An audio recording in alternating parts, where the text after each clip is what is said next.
My PCOS journey truly began from when I first got my period. So my first period I got at age 13. When a woman gets her first period, it's normal for periods to kind of skip for like maybe the first year. It tends to regulate, but in my case, it never actually regulated. It just got worse and worse and worse. So let's say I got my period, my first period this month, and I didn't get it again for another 2 months.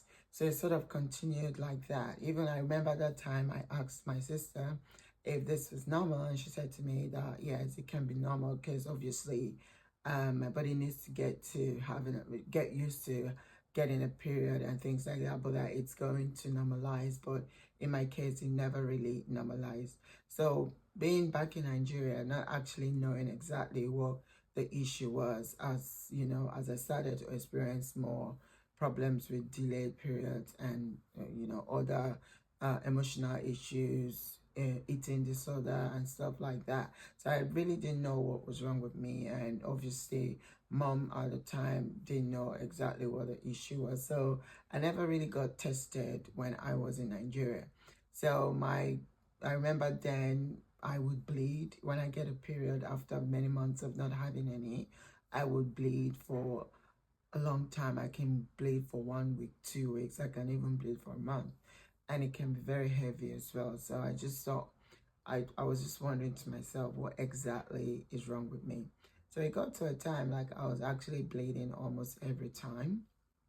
Um, Now knowing what I know now, I can see that obviously my diet, my lifestyle was not supportive of my condition at the time. I was young at the time, every young woman will want to just enjoy the sweet stuff and all the things in life, isn't it? So that's exactly what I actually loved eating and drinking lots of fizzy drinks, lots of chocolate, lots of sweets, lots of carbohydrates. Actually, those were the things that I really craved, but those were also the things that were sort of exacerbating my condition. Fast forward till when I moved to the UK to study. Maybe I should actually go, because you register with a GP and they ask you to do your checkups and stuff like that. So I thought maybe it would be time for me to actually find out what was wrong with me, because at this time my period sort of got worse.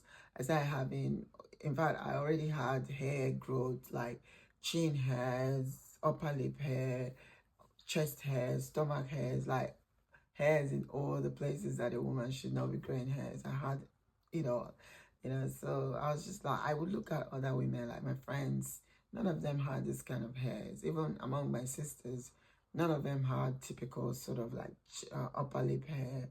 They would have chin hair because my mom is quite hairy, but none of them had this upper lip hair. Like when I moved to the UK, mine started becoming very coarse. And I was just wondering what exactly could be wrong. So I went and I got some tests done. They checked my ovaries. They did some blood tests and every test that they needed to do. Because obviously then also I was eating, but I was finding it very difficult to gain weight. I remember when I actually, they checked my weight and my height and my age and everything. I remember the GP then telling me that I'm underweight. So they did all the testing, and then this day I was supposed to go and collect my result. So I went in and they gave me this paper and they just explained to me like, oh, this and that. But then I never heard of actually polycystic ovarian syndrome, never knew what it was. This was in 2008. So I moved to the UK in 2006. And by 2008, I was diagnosed with polycystic ovarian syndrome. So at that time, there was not a lot of information online, so you couldn't really get much.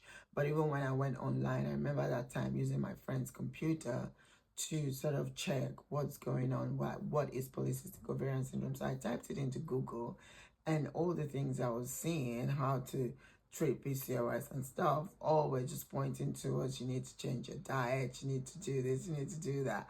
At age 21, I was like, change my diet, stop eating sweets, stop eating this and that. Like, those were the things I really loved and craved for. And unfortunately, when you have polycystic ovarian syndrome, your body tends to crave for a lot of the sweet things and the carbohydrate things that would actually fuel the condition more and make it even worse. So I was looking up, and then he gave me all this, like, you need to change this, you need to change that. I just thought, No, at that stage in my life, I was just looking for a quick fix, I guess.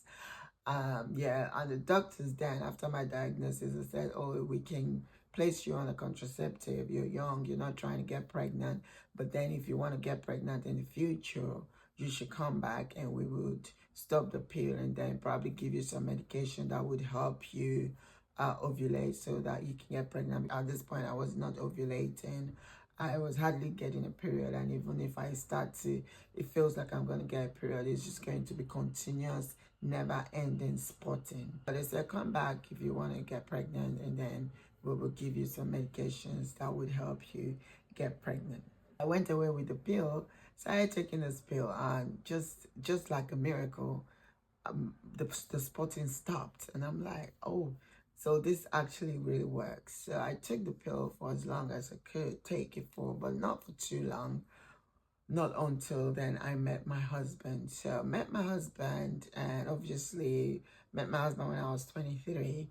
Not like we were trying actively to start a family, but obviously nothing was happening. I still was taking the pill, so, but if you want to get pregnant, you would want to go off the pill, isn't it? So I just thought to myself, I went to the doctors and I was like, I've met my husband, we're married, and I'm going to start to try to have a baby. So they said, okay, that's fine. We can take you off the pill and then you can try for some time and see what happens.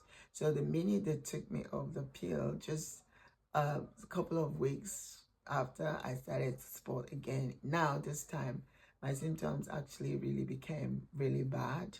Like the spotting, the hair growth, like my chin hair, upper lip hair, they became very, very coarse. And it was really bad. Like, you're a woman, but looking more like a man. And also me being very skinny at the time, it wasn't really good at all. So I was not like, I went back to the doctors, like, this is what's going on with me. They said, oh, you want to get pregnant. So what we're going to do is to refer you on to do some ovulation to stimulate, give me some medication that would sort of stimulate my ovaries to produce eggs so that I can ovulate and possibly be able to get pregnant. Stay tuned for part 2. I'll be posting that soon, and keep your eyes peeled for it.